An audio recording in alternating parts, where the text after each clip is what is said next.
ప్రతి సంవత్సరం కూడా శబరిమలలో ఏ విధమైతే విశేషమైన పూజలు జరుగుతాయో అదేవిధంగా మన దేవాలయంలో విశేషంగా విషు పండుగ, ఓనం పండుగ, ప్రతిష్ట, మకర జ్యోతి వేడుకలు 4 పర్యాయాలు విపరీత విశేషమైన అలంకరణతో పూజా కార్యక్రమం జరుగుతాయి.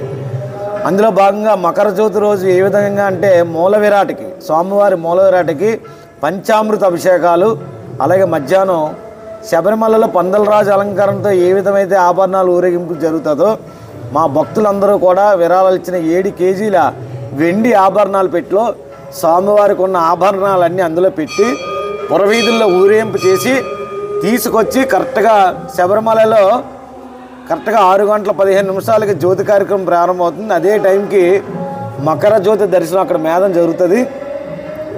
ఆ మకర జ్యోతి దర్శనం అయిన వెంటనే స్వామివారి అలంకరణ అది మన పీలా నాని గురుస్వామి ప్రతి సంవత్సరం కూడా విశేషమైన దేవాలయ అలంకరణతో భక్తులు సుమారు ఒక 5,000 మంది భక్తులందరూ కూడా ఆ రోజు దర్శనానికి వస్తారు.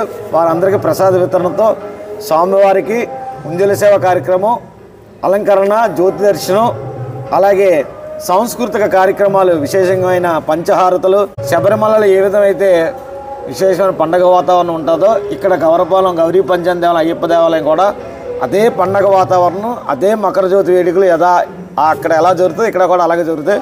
స్వామి శరణం, స్వామి శరణం. శబరిమలలో ప్రతి ఒక్కరు చూడలేం.